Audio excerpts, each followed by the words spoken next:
والشمس وضحيها والقمر إذا تلاها والنهار إذا جليها والليل إذا يغشيها والسماء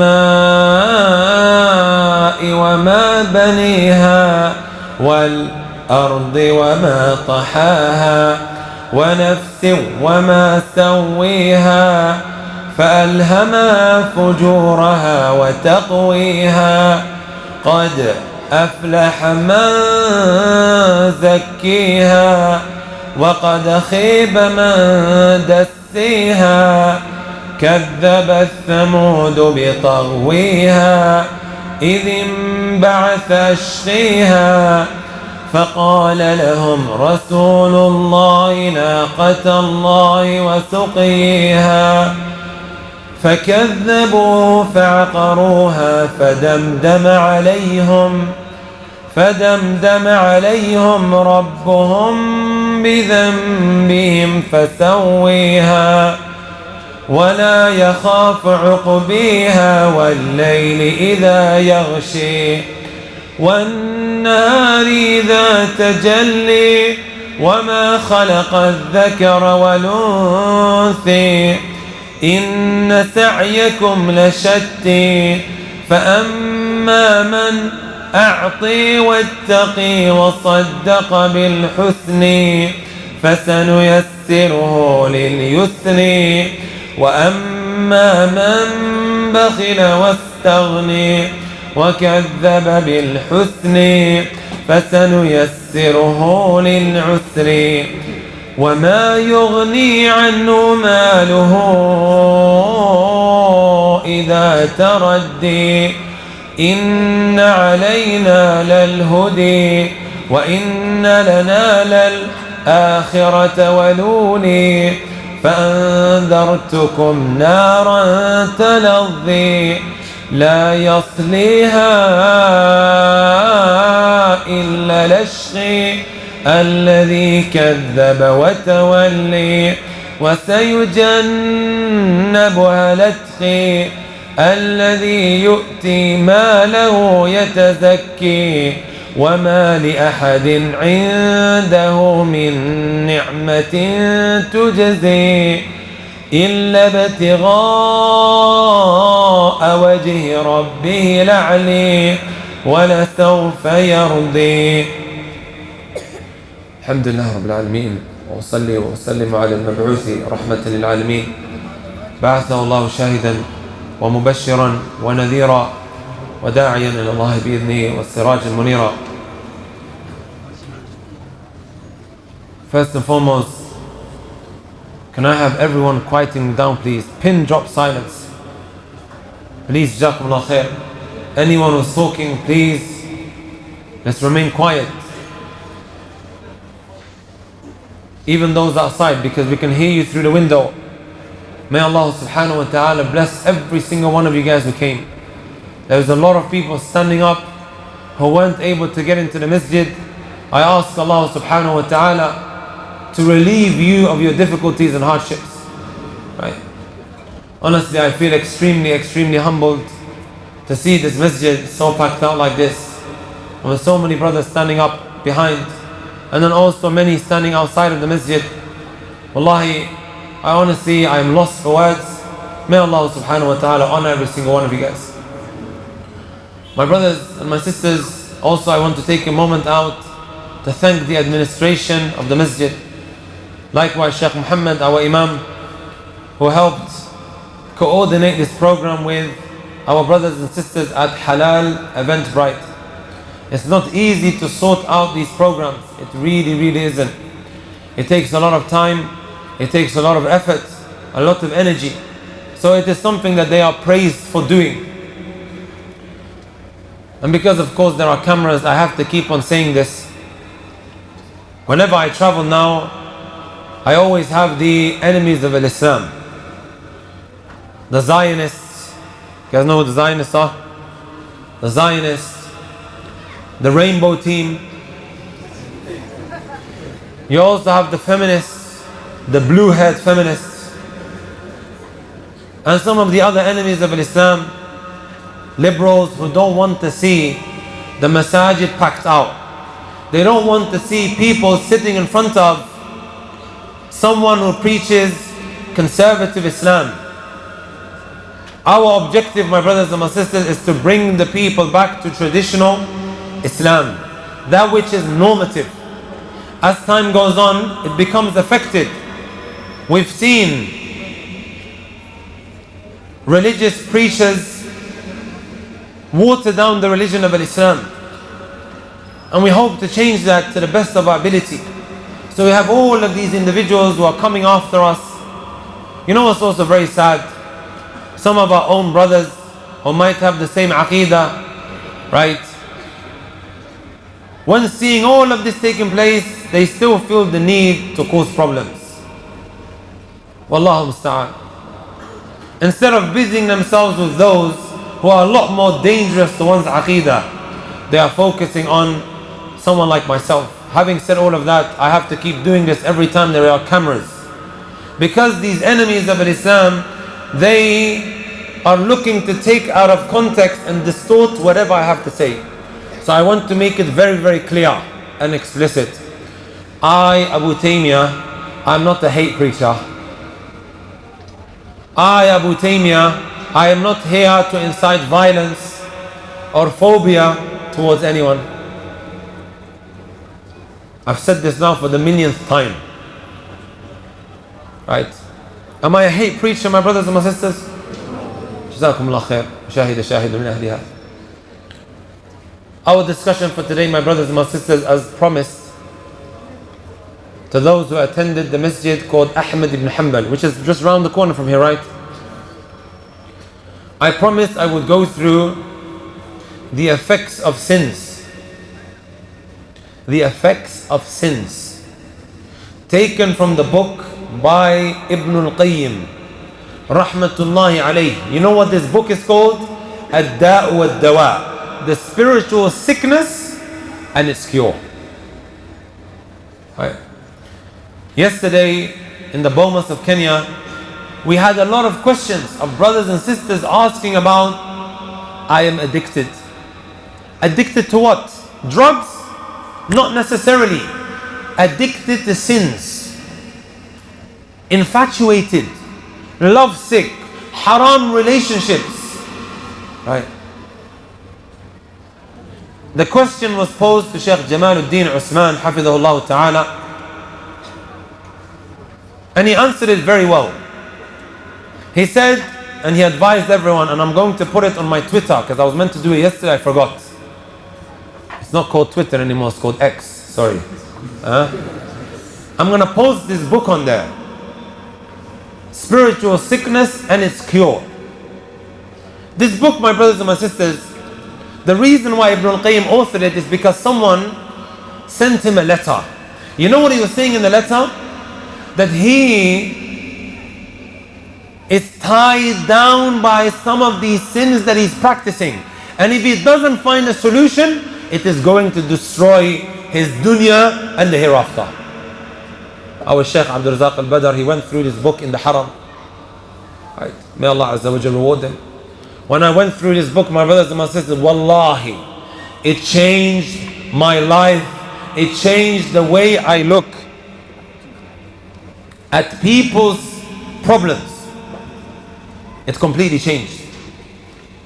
It completely changed the way I look at people's problems.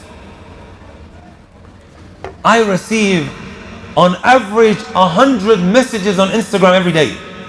100. Not including emails, not including private messages on X, aka Twitter, and my other platforms. 100 just on Instagram, guys. Average, maybe more, sometimes maybe less, but on average 100. You know what the majority of these questions are? I'm addicted to the sin. I'm in a haram relationship. Would you advise me? How can I get over it? I am spiritually dead. I'm empty. I'm suffering inside. What shall I do? For those who attended the programs, I've been reading out private messages, right? I've been reading out private messages of people, my brothers and my sisters, who message me that are crying out for help. I'm going to read this one. Assalamu alaikum. The questioner says, you probably won't even read this. I just did. Huh? I can imagine the amount of DMs you get from people. I feel extremely depressed when I wake up in the morning, and it is a regular thing now. I feel empty, akhi. I think all of my sins have killed my soul. I don't know what to do. Another one, my brothers and my sisters. This is from a sister. Assalamu alaikum. I am 18 years of age. I'm an 18-year-old girl, sorry. I was a good Muslim. I was working on my deen. She says. I prayed my fard, yani the obligatory prayers. Sometimes even sunnah. I started re-watching my sinful past. By video, I'm assuming. Her sinful past, the bad things that she used to do in the past, she started re-watching it. And I started missing it. I stopped praying, I stopped being religious. I have no idea what's happening to me. Why am I such a bad person now? What the hell happened? This wasn't supposed to happen. Ever was this supposed to happen? I am so deeply unhappy and I am full of regret. I don't have the stability or the motivation to go back. I don't think I can. Another email, my brothers and my sisters, the title was 22-year-old male, and then it said next to it, zina. Assalamu alaikum Shaykh, please can you help me? I've done zina for almost a year now with many girls. I'm completely broken, empty, and I don't want to live anymore. My family doesn't know what I've done, only my mother does. Everyone who looks at me says that I look lifeless. I have lost my appetite for food. I have lost the will to go on. I really need some advice, please help me. Another one, my brothers and my sisters. I'm a 16-year-old girl, she says, hi. No, sorry. It says hi. Next time when you message me, say Salaam alaikum. Hi, my name is, and then she mentions her name, which I'm not going to expose. I'm 16 years old. I'm going through a lot of pain, depression, stress, sadness. I truly need your help. Please help me. I've been in a haram relationship. I fell in love hard. He dumped and left me. Why are you guys laughing? Wallahi, seriously, why are you guys laughing? It happens. He left me, but I still love him and I cry every night. Knowing nothing will work out, I pray. I want to have a relationship with Allah. I want to be better, but shaitan is not letting me. That was a girl. I'll mention also a boy. Assalamu alaikum Shaykh. How are you? I hope you are well. So I was in a haram relationship. This is a man. And today she ended it. Yani she dumped him. I am completely devastated. I can't do it anymore. My heart hurts so much. Please help me. What can I do to make myself feel better and get over it? Shaykh, please help me. Well, alhamdulillah, it's come to an end, so I'm out there again. But still, I can't get away from her. I can't stop thinking about her. If you know what I need to know, please help me. Shaykh, please help me. I don't want to come back into haram relationship. If you have tips, please help me. And tell me. I don't want to repeat the sin again. Shaykh, please help me. You know how many times he said, please help me? 6 times.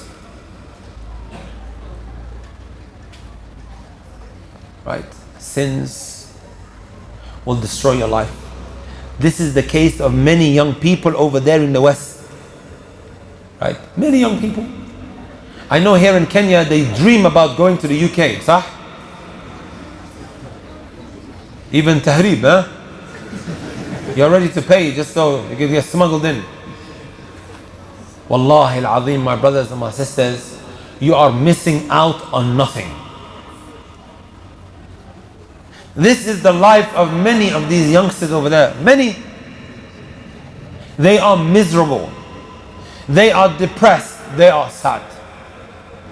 Right? Because they've tried life.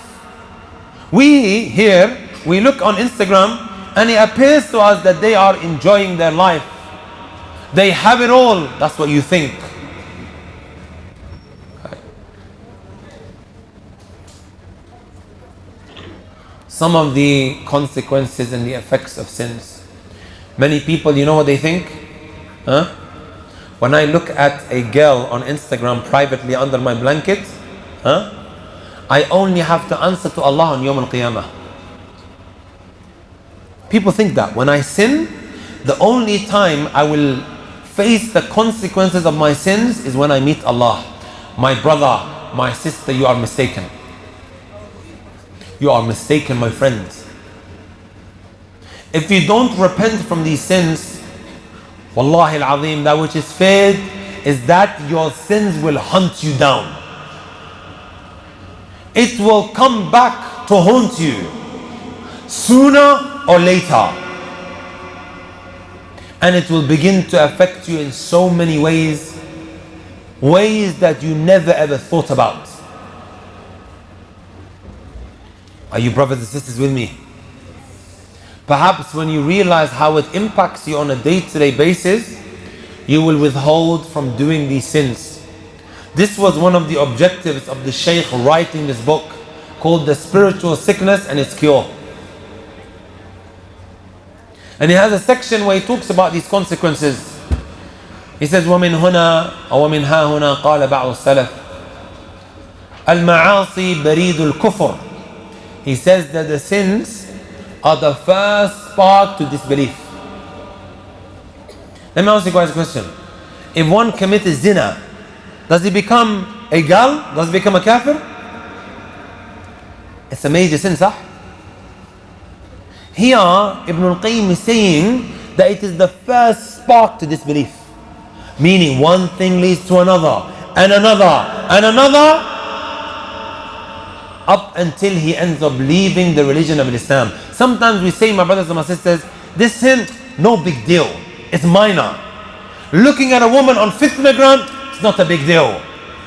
Sah? Wallahi, I'm not doing zina with her, I'm just looking at her. Zina al-aynayn an-nazar. The zina of the eyes is to look. And the zina of the tongue is to what? Shukan saw. Right? To chirps, to flirt.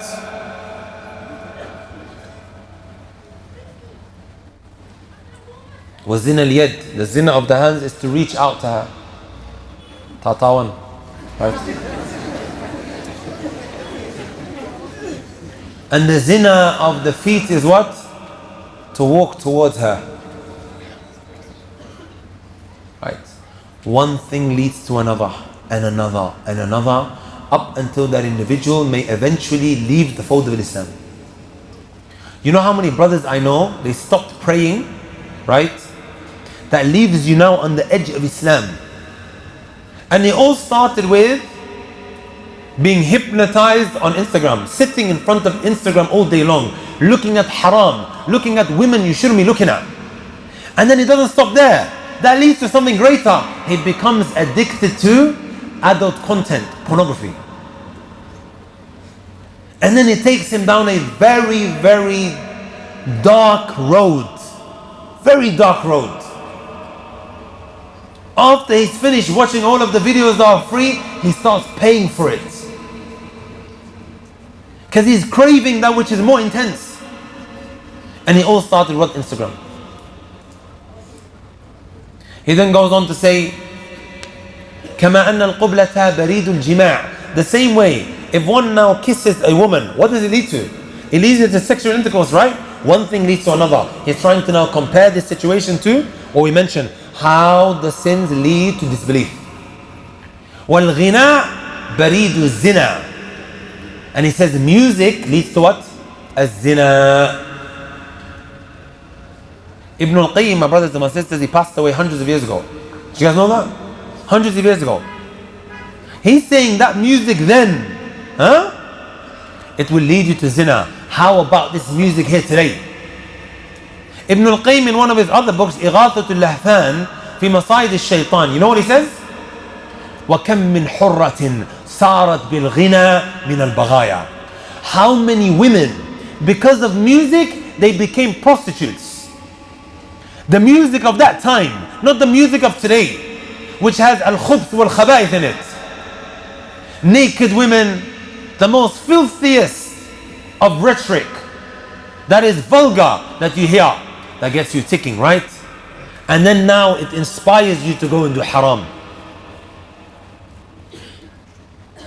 وَالنَّظَرَ بَرِيدُ الْعِشْقِ وَالْمَرَضَ بَرِيدُ الْمَوْتِ. He then says, looking, taking that glance, it is the root cause for what? For becoming love sick. Infatuation. We know the qissa of Yusuf alayhi salatu wasalam ma'a Imra'at al-Aziz, right? When she trapped him in the room. By the way, Yusuf alayhi salatu wasalam utiya shatr al-husn. He was granted half the beauty of mankind. Nus. When Allah distributed beauty, half was given to him. Where's the other half? MashaAllah, there's some here, huh? The rest was given to everyone else. He was serving her one day, and then she locked all of the doors that lead to her bedroom. And then she said, "Hey, Telek, let's get it on." قال معاذ الله. Point being, she went crazy over him, even though she was a pretty good looking woman as well. She went crazy. She started chasing after him. Was sabaq al-bab. He's running away from her. She's going crazy, guys, and she's ripping his clothes. Right? Today, if a girl doesn't want you, you'll say, "Khalas, sa'a." Huh? But she's going crazy. She's grabbing him from the back. She's ripping his clothes. Right? And she didn't stop. She got caught. She got caught by her husband, and she still didn't stop. What was the root cause for all of this? How did this all start? Glance. Also Ibn Jawzi rahmatullahi alayhi says, أصل العشق إطلاق البصر. The root cause of becoming infatuated, love sick, is what? Nazar, looking. He then goes on to say, وَقَدْ ذَهَبَ دِينُ خَلْقٍ كَثِيرٍ مِنَ الْمُتَعَبِّدِينَ. Many people who are devout worshippers, they used to worship Allah a lot. We are not talking about the Iyal Sukh. We are talking about someone who comes to the masjid. We have our Imam, right? May Allah protect him. Can you imagine the Imam now, right? Completely flipping 180. May Allah protect him from that. He's talking about people like that, muta'abbideen. They lost their faith because of not lowering the gaze.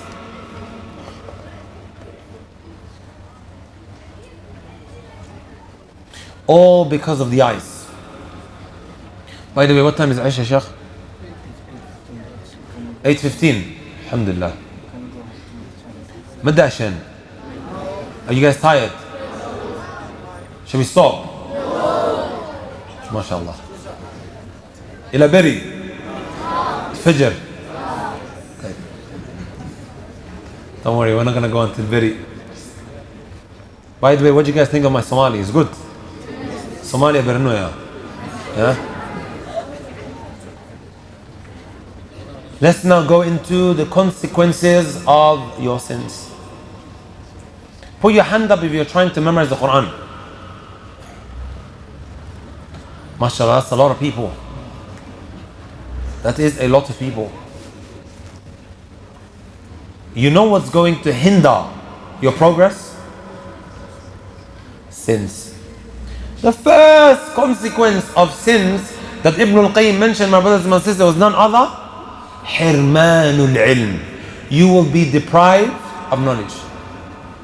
You know, my brothers and my sisters, I love to memorize. I put a lot of effort and time into memorizing. You know what I tell myself? if I look at a woman that I shouldn't be looking at, I'm going to forget all of that which I memorized.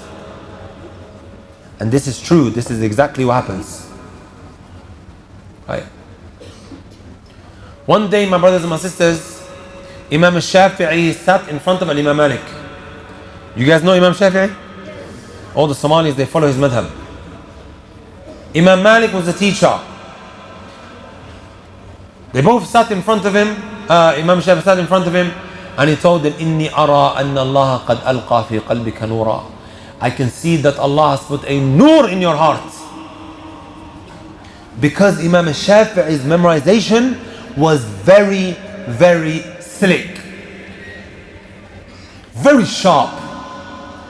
Imagine you have a book. Imagine you have a book like this, huh? He would cover one side because of how powerful his memory was. He didn't want this to mix up with that. He just needed to look at it. Till one day, he began to suffer from memory loss. You know how? Or you know why? Because he looked at the ankle of a woman. You know what an ankle is? The ankle of a woman. It had bangles. It had jewelry on there. He looked at the ankles. And it began to affect his memory. شكوت إلى وكيع سوء حفظي فأرشدني إلى ترك المعاصي. So he complained to Waki'. Waki' told him to stop sinning. He didn't say to him, "Don't worry, Imam Shafi'i, you were good one time, now you are old." No. Told him, stop sinning. فأخبرني بأن العلم نور ونور الله لا يهدى لعاصٍ. And he told me that ilm is a nur. And that this nur is not given to a sinner. You know, when I was in Yemen, wallah, I remember it like it was yesterday. Before I was about to leave, one of the elders came up to me and he said, "Muhammad, I advise you not to leave." I said, "Why?" He said, "I fear you will forget half of the Quran." I said, "What do you mean?" It was fitna. I was like, forget half the Quran? Come on. Imam al-Shafi'i, my brothers and my sisters, he lost, or his memory got affected by looking at the bangles of a woman's ankles. Today, what do you have? You have Dumaryal or Khakhawan, right? Everywhere on the World Wide Web. Sah? We just look at it like it's casual, sahih? Not a big deal. You think that's not going to affect you, my brothers and my sisters? I know there are brothers, they follow female celebrities. What are you doing? Why are you following this female celebrity? Or he says, "No, we are just Facebook friends." Friends. We are just Facebook, even the way they named it. Facebook friends. Then the next question is, can men and women just be friends? When I go around to the university, they always ask me this question, can men and women just be friends? Wallah, he goes, I have pure intentions. I am sitting in the library alone, and then she comes and she helps me with my assignment. وَيَعَاوِنُهَا. She's helping me. Right. Who did he complain to? He complained to who? Who did Imam al-Shafi'i complain to? What was his name? Waki'. You know, I always wondered, why did he go to him? He could have gone back to Imam Malik or anyone else. Later on, I found it in Siyar A'lam al-Nubala, which is a big book. It talks about the lives of the righteous who went before us. Ali ibn Khashrami mentions, ما رأيت بيد وكيع كتاب القط. I never ever saw Waki' holding a book. إنما هو الحفظ. Everything was from the top of his memory. Hafid. He was a Hafid. So then he got asked him, ما دواء النسيان? What is the cure for forgetting? He said, ترك المعاصي ما جربت مثله قط. To leave of sinning, I've never tried anything like it. Now it begins to make sense, right? We memorized, it was mutqin, it was very, very solid when you memorized and when you learned something, then all of a sudden it became watery. Maybe it is because of what you are looking at. وَإِذْ دَالِنُسَا, you are making yourself tired. It's a never-ending battle. You want the Quran, and at the same time you're listening to music. قال ابن القيم رحمة الله عليه حب الكتاب وحب ألحان الغنى في قلب عبد ليس يجتمعان. What does that mean? The love of music and the love of Quran are two things that can't coexist in your heart. It won't happen. I remember Ho used to say to me one time, she caught me, I had music on the phone. Long time ago when there was Nokia. Mahasusi Nokia. We used to play Snake, huh? She caught me and she said to me, Muhammad, you're not going to memorize the Quran. I said, that's how we think sometimes, huh? That our parents are backwards or out of touch. But then I came across the statement of Ibn al-Qayyim, حب الكتاب وحب ألحان الغناء في قلب عبد ليس يجتمعان. Also, Uthman ibn Affan, you know what he said? لو طهرت قلوبنا ما شبعنا من كلام ربنا. If our hearts were pure, we will never become bored of the Quran. Never. Never. Right. Sins will impact you hugely. Remember what is at stake. You become Sahibul Quran. Wallahi, brothers and sisters, Allah will open not just the dunya for you, but also the hereafter. Dunya wa deen. Dunya will be open right before your eyes. Because you are a companion of the best of speeches, and that's the speech of Allah. Right?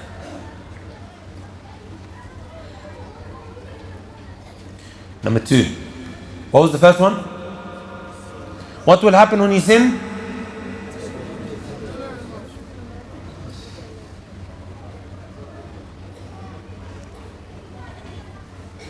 Before I move on to point number 2, let me tell you guys a story that happened in Al-Medina.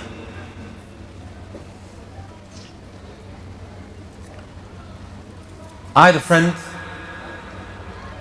I would see him walking into class Sunday morning. Yes, Sunday morning is when it starts, the week. In the UK and here, I think it starts on Monday, sah? It starts on Monday. Over there in the east, the week starts on a Sunday. So he walks into the class, and wallah, his face looks different to when I left him Thursday evening. I began to feel that there was something up with him. So whenever we would leave the classroom on our way to our dorms where we sleep, I would advise them, Ya akhi, fear Allah. In a nice way, indirectly, and how sins they affect our pursuit of knowledge. I would beg this brother, come to the haram and let's learn the deen together. Every day he would make me the promise, I'm coming, but he would never come. Up until we were about to leave for the summer holidays. When you are in Medina, they give you a free ticket every summer. So everyone's running around trying to get ready their bags so you don't miss the flight. As I'm preparing to go back, my phone can't stop ringing. Who's calling this brother? Call after call after call after call. It's like, Ninkum Hadari. What's wrong with him? I'm busy and I'm not responding. Till one moment, or till after some time, I said, you know what, let me see what the issue is. So I responded, I was like, what's the issue, Akhi? Why are you calling me so many times? He goes, I have to speak to you. So I gave him a maw'id, an appointment. We walked into the masjid. I want you to put yourself in my shoes. We are in Medina. Who normally goes to Medina? People who inshallah ta'ala are trying to become scholars, right? As soon as I walk into the masjid, I sit down, I see him. Like imagine, put yourself in my shoes and where we are. The first thing that comes out of his mouth is, my girlfriend cheated on me. If someone said that to me here in Kenya, or in the UK, or in America, you think I would be surprised? I get messages all the time on Instagram. Wallahi, I was not expecting that. Like I'm thinking, wait. In order for a woman to cheat, that means you had a relationship with her. You're in a haram, you're here. I was completely thrown off. I didn't know what to say to him. I froze. Then I said to him, do you remember the advices I used to give you? He said, yes, that's why I came to you. Now it all makes sense. Why he wasn't able to come to the haram to learn with me? Because the sins were affecting him.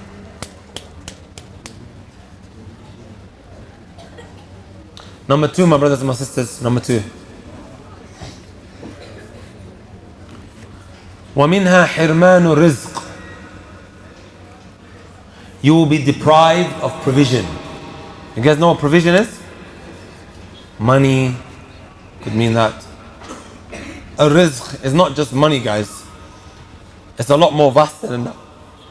But normally when rizq is mentioned, that which comes to mind is none other than money, sah. The Messenger sallallahu alayhi wa sallam, what did he say?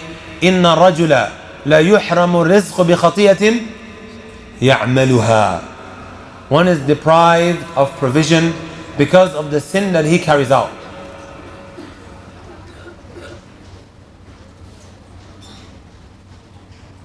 Because of the sin that he carries out, he is deprived of provision. You know, my brothers and my sisters, right? Most people who message me that are suffering from pornography addiction, all the time they put at the end, you know what they put at the end? I'm also suffering financially. Well, some of you guys keep laughing. I ask Allah not to test you guys with it. These are some serious cases. Your sins will affect you. I come across brothers who didn't have much, but all of a sudden Allah blessed them with a lot of money. What does he do? He goes and buys a car. Very fancy car. Very, very fancy car. One of the first things he does is starts blasting music in his car. Do you guys have this here? Has a nice car and is blasting music. Over there, hadith wala haraj. Widespread and rampant. Muslims are doing it as well. Right? Not like that, huh? Yeah. Hadith wala haraj. And after playing the music in his car loudly, what is he doing? He's trying to entice women. He wants to use his nice car and his music to draw women to him. 3 weeks later, I asked him, where's your car? I was, oh wallahi, my car stopped working. It's at the garage. Spanking new car he had. Now it's in the garage of 3 weeks. You know what I put it down to? كما قال ابن القيم ما سلبت النعم إلا بترك تقوى الله والإساءة إلى الناس.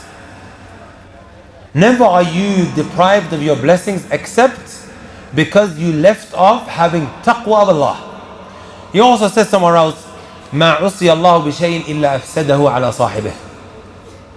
Never does one disobey Allah Azza wa Jalla with something except Allah will destroy that.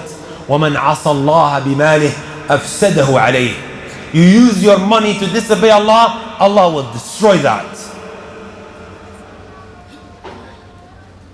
You guys with me?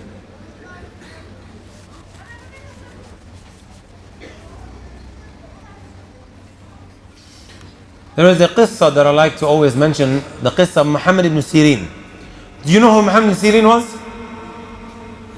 He was the student of Abu Hurairah. He was a student of Abu Hurairah radiyallahu ta'ala anhu.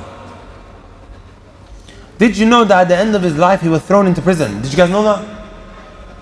Why was he thrown into prison? Because he had a big debt. Big debt. He bought some oil on credit and then a rat got stuck inside of it. A rat got stuck inside of it. So he had to pour it all out. And then eventually he's thrown into prison because he became bankrupt. You know what he said? عيرت رجلا بالإفلاس قبل 30 سنة فابتليت به.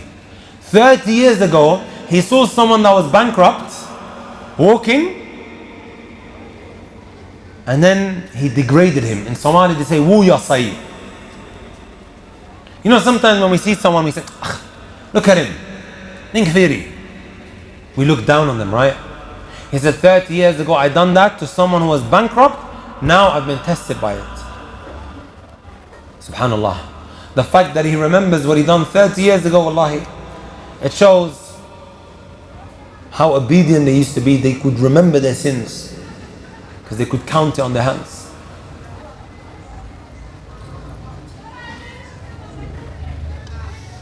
Number 3, ومنها وحشة يجدها العاصي في قلبه بينه وبين الله.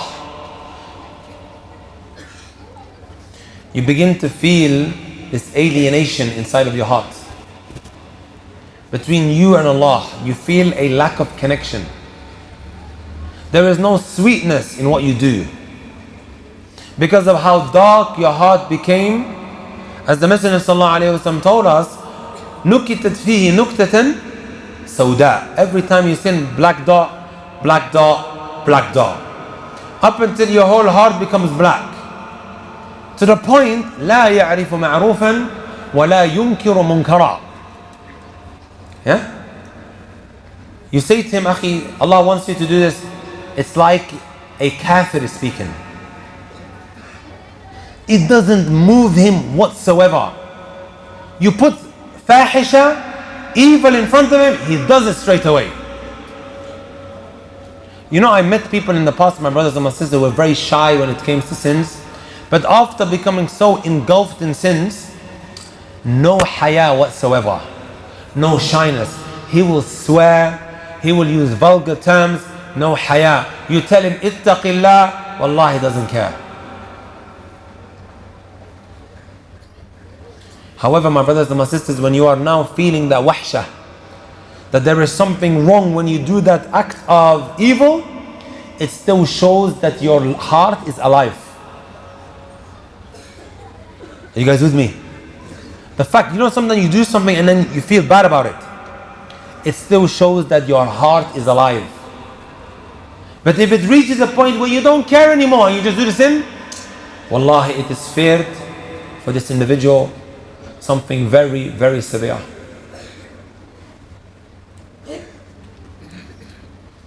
Right. He becomes like a dead person. You know, a dead person, when you try to stab it, right?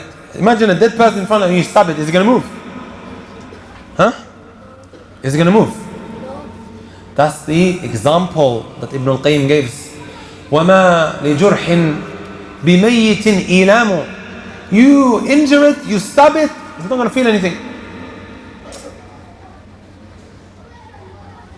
So then he says, إذا كنت قد أوحشتك الذنوب فدعها إن شئت واستأنسي. If you begin to feel this alienation, or you're beginning to feel empty, then he says, leave it. In shit, if you wish, واستأنسي, go and seek that pleasure from Allah subhanahu wa ta'ala. Right. Oh, you who's in that haram relationship, you know deep inside that this is wrong and you shouldn't be doing it. You know that.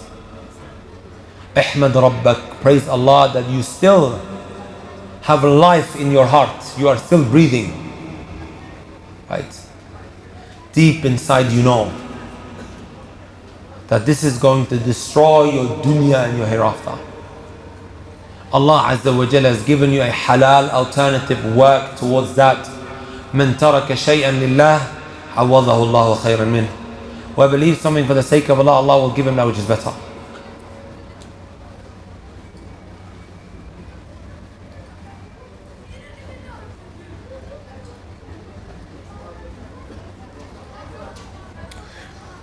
Number 4. What was number 1, guys? Number 2, rizqika, right? And the opposite is true as well. You know what the opposite is? If you do what Allah Azza told you, He will open doors. وَمَن يَتَّقِ اللَّهَ يَجْعَلْ لَهُ مَخْرَجًا وَيَرْزُقْهُ مِنْ حَيْثُ لَا يَحْتَسِبْ. MashaAllah. Everyone knows the ayat. You have taqwa, Allah Azza wa Jalla will give you a way out, and He will give you provision from where you don't expect. I'll give you guys an example. You're under your blanket and the shaitan is whispering, open that haram video.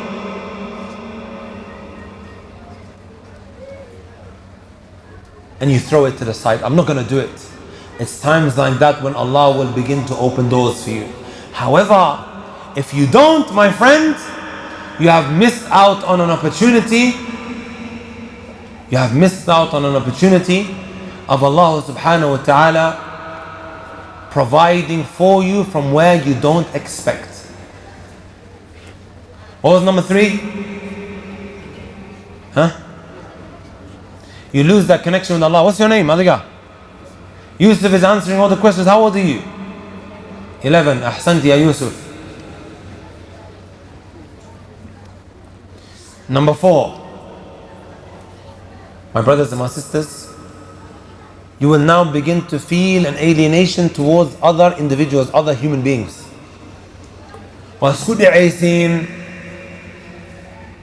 Right? You will begin to now go through problems with them, whether it is on a personal level or on a community level or on a societal level. Right?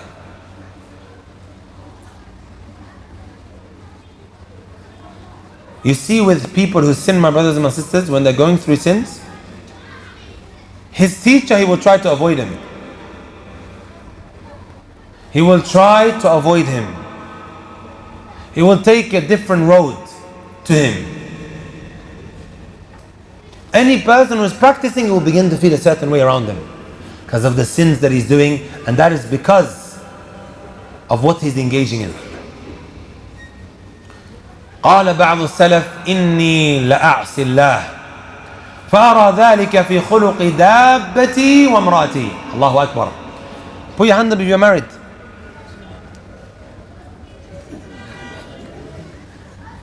Actually, don't put it up because I don't want anyone to look at you.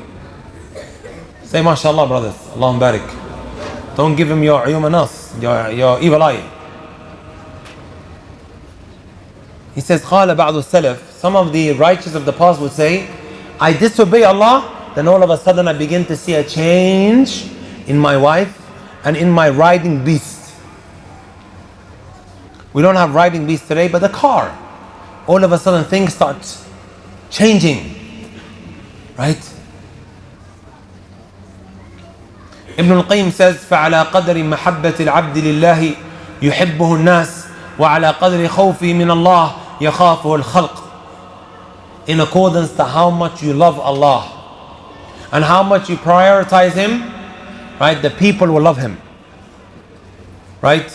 And in accordance to how much you fear Allah, you will see the creation fearing Him.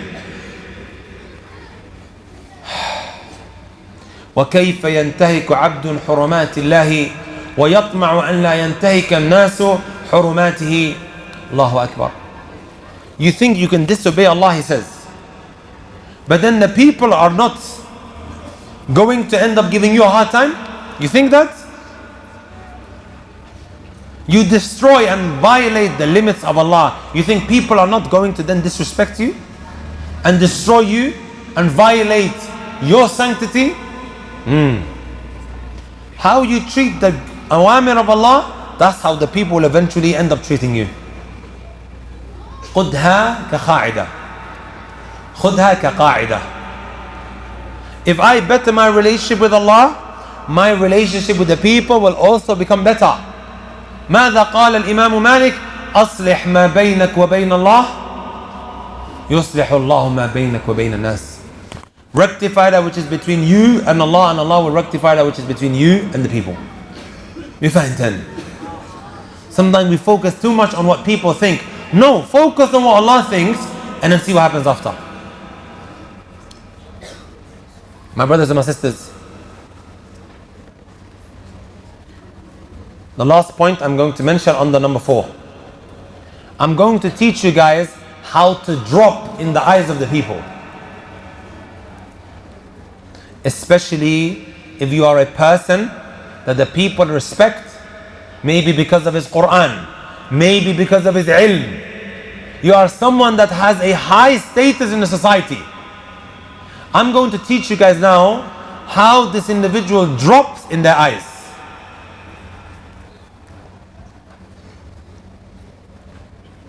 Ibn al-Jawzi rahmatullahi alayhi says, رأيت أقواما من المنتسبين إلى العلم أهملوا نظر الله عز وجل في الخلوات. He said, I saw those who seek knowledge. They were people of knowledge. They stopped being conscious of Allah when they were alone behind closed doors. He thinks he can come out, give khutbahs, everyone respects him, or lead the salah, everyone respects him, or maybe just your family, they look up to you, they respect you, right? And then behind closed doors you're watching Netflix, or you're looking at haram, and you're thinking to yourself, wallahi, whatever I do behind closed doors will not affect what I or how the people treat me in public. I've seen enough people who used to give da'wah, right? People respected them, but behind closed doors, nagu shakan sanayi.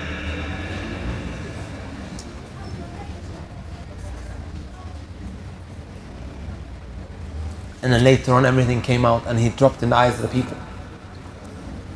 أهملوا نظر الله عز وجل في الخلوات فمحى محاسن ذكرهم في الجلال. Allah caused the good things that are mentioned about them in public to disappear.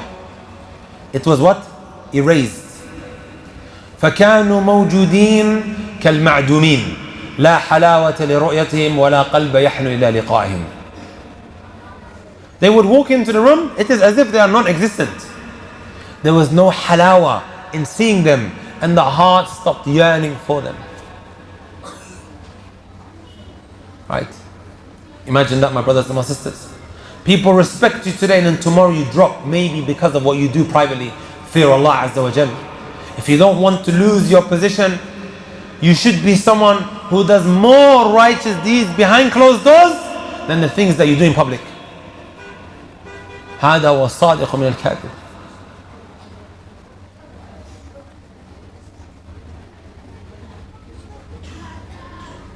How many is that? 4, right? Number 5. وَمِنْهَا تَعْسِيرُ أُمُورِهِ عَلَيْهِ. From the effects of sin is that things start becoming very difficult in your life. Whatever you try to accomplish, it is like a big fat door that is blocking you. Right? Subhanallah. What did Allah say? وَمَنْ يَتَّقِ اللَّهَ يَجْعَلْ لَهُ مَخْرَجًا. What is the mafhum? وَمَنْ لَمْ يَتَّقِ اللَّهَ لَمْ يَجْعَلْ لَهُ مَخْرَجًا. Whoever doesn't come with taqwa, Allah will not give him a way out.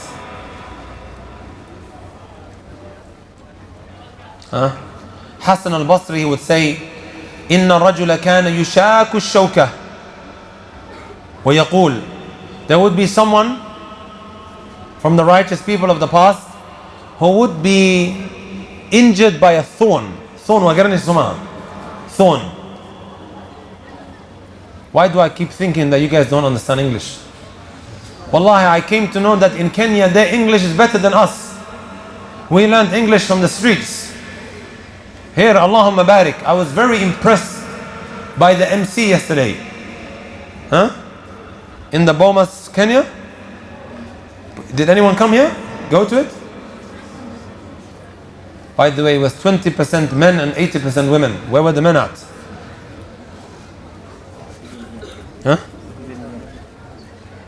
My brothers and my sisters. Right?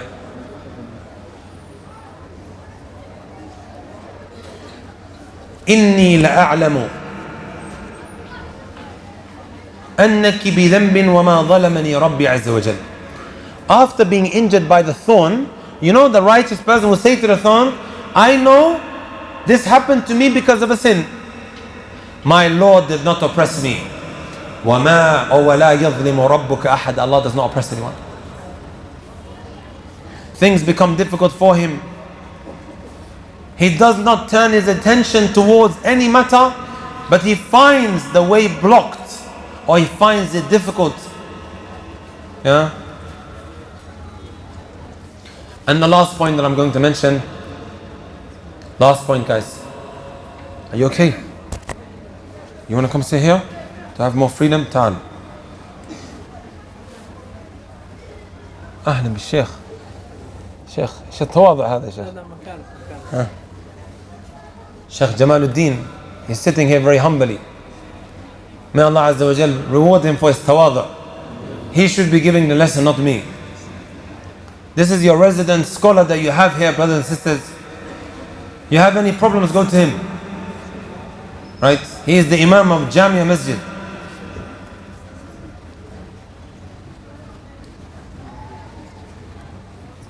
Last point, my brothers and my sisters. Last point.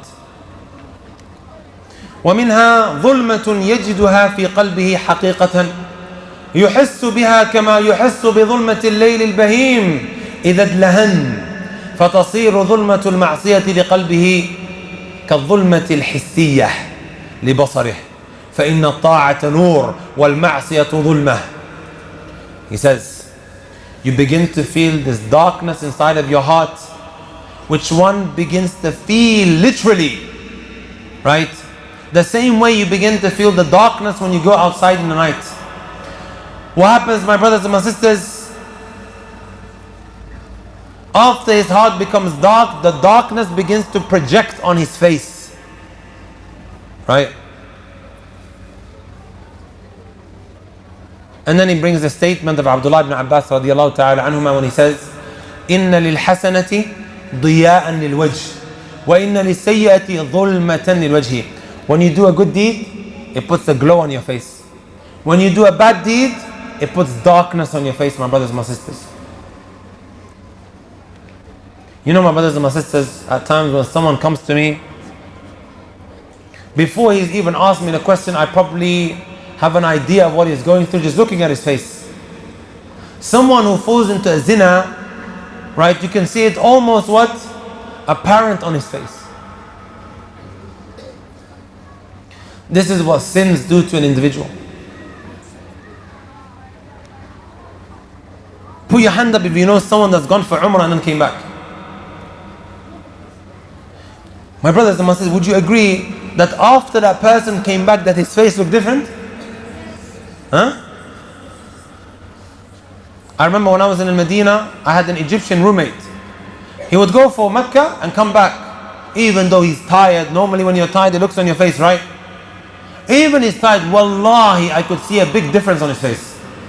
إِنَّ لِلْحَسَنَةِ ضِيَاءً لِلْوَجْهِ. Especially when it's Qiyamul Layl. Hassan al-Basri was asked, مَا بَالُ الْمُتَهَجِّدِينَ بِاللَّيْلِ مِنْ أَحْسَنِ النَّاسِ وُجُوهًا فِي النَّهَارِ. Why is it that those who stand up in the night, they have the nicest of faces in the day?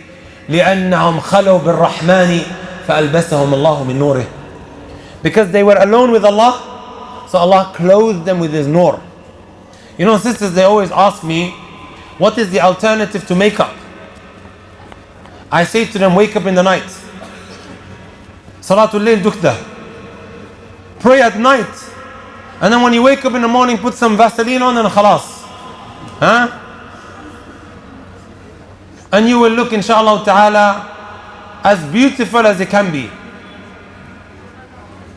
Wallah, you can see a difference. Someone who stands up in the night and he prays, as opposed to someone who's maybe what's sinning.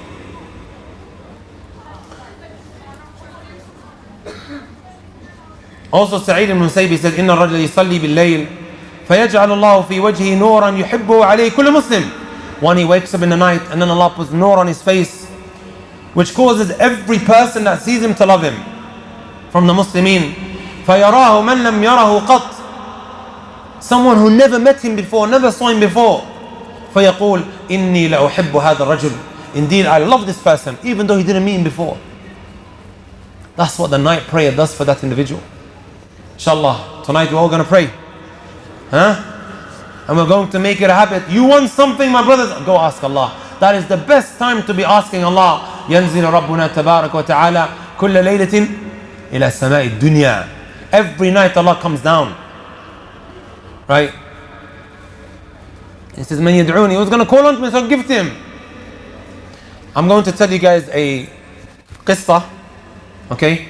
But before I mention it, Ibn al-Qayyim also says, والكذب له تأثير عظيم في سواد الوجه ويكسوه برقعا من المقت يراه كل صادق. When you lie, when you tell lies, it puts an effect on your face. It blackens it. ويكسوه برقعا is like you're wearing a mask. Right? A mask of anger. Every person who's truthful can see it.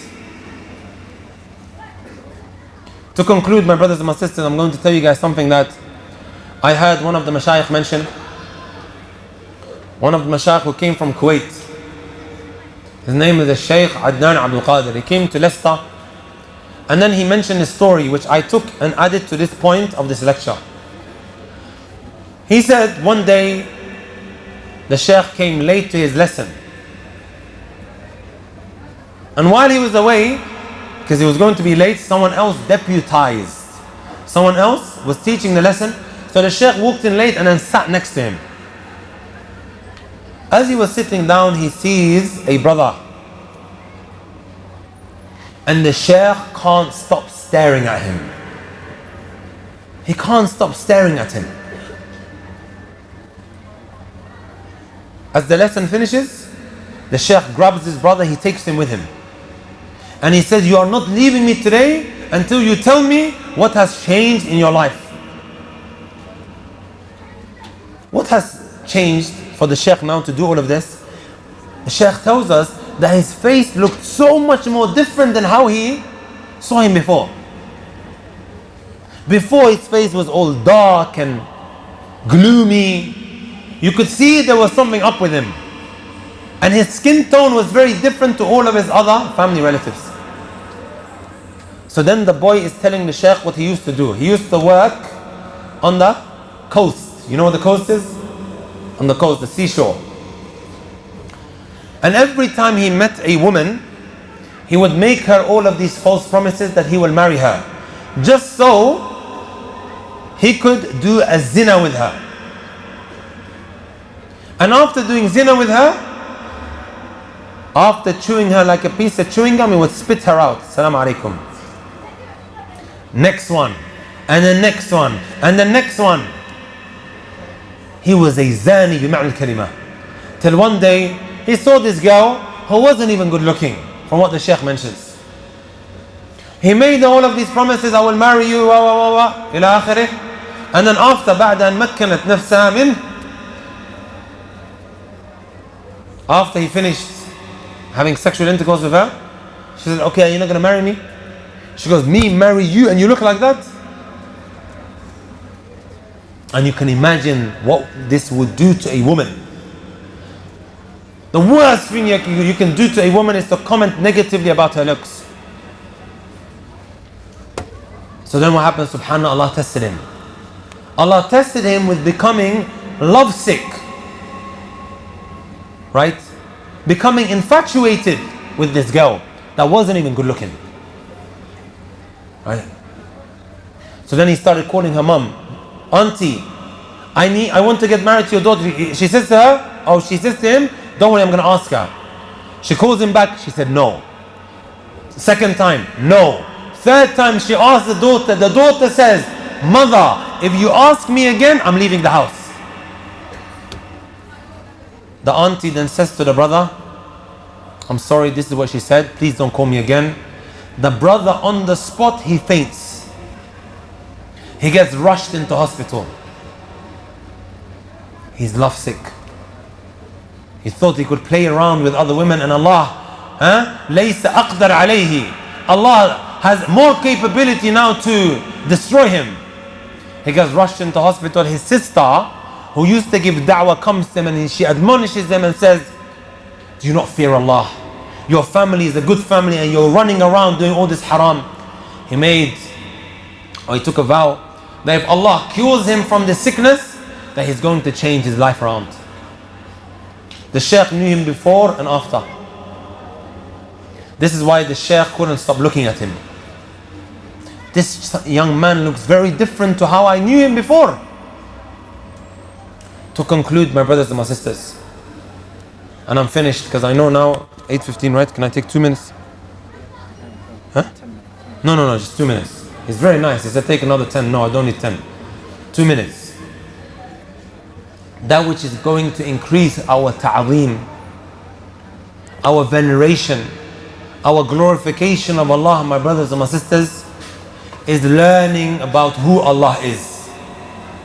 The more you learn about who Allah Azza wa Jal is, the less likely you will dive into these sins.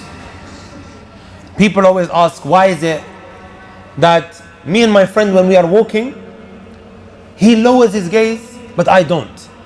Or sometimes the sin presents itself, I do it straight away, but he doesn't. Right?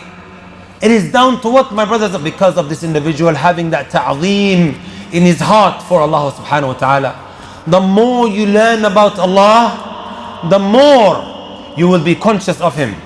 I'll give you guys this example that Ibn Rajab rahmatullahi alayhi mentions when talking about a male and female Bedouin. They were one time alone in a desert. You may have heard this, right, story before. Alone in the desert. Nomads, Bedouins. You wouldn't expect Bedouins to have knowledge, right? He approached her. He tried to seduce her. In Somali they say he tried to do shukansa with her. Right? And then he noticed that she was getting scared. So he said to her, "Mimma takhafin." What are you scared of? La yarana illa al-kawakib. The only thing that can see us is what? The stars. This female Bedouin turns around to him and she says, "Ayna mukawkibuha? Ayna khaliquha wa bariha?" She says to this man, where is the one who created these stars, these kawakib? Where is the creator? He got scared. This is a woman that understood that Allah is al-Raqib, al-Sami' al-Basir. She learned the names of Allah. The only source of knowledge that we have of Allah is what? His names and attributes. The more you learn about it, the more, my brothers and my sisters, you will be conscious of Allah subhanahu wa ta'ala. And that is what is called strengthening your tawheed, which is the most precious thing to every single one of us. Today you might say to a young man, pray. You might say to a young girl, put on the hijab. They don't even know why they're praying or why they're putting on the hijab, because they know nothing about Allah. Right? They know nothing about Him. This is what we need to strengthen the information that we have about Allah and to teach it and preach it. Right? My brothers and my sisters, I want to conclude by instructing you all with the following. You came to this lecture now. I know some of you guys are going to say, Wallahi, my iman went up. That was a very good lecture. Right? And you're going to message me on Instagram saying thank you, as many of the young people have been doing. Lectures are no different to Panadol. That's what you guys call it, right? Panadol. It's painkiller. He told me earlier, I asked him, how do you guys say painkiller? I said Panadol. What's your name? Huh? Siraj. Lectures are like painkillers. Huh? It gives you that buzz, makes you feel better for a little bit. But then it's just going to go back down again. We are in need of operation. This operation is to continue seeking knowledge. My advice to you guys is to start a journey in learning about your religion. Benefit from the mashayikh around you. Like I said, you guys have Sheikh Jamaluddin Usman.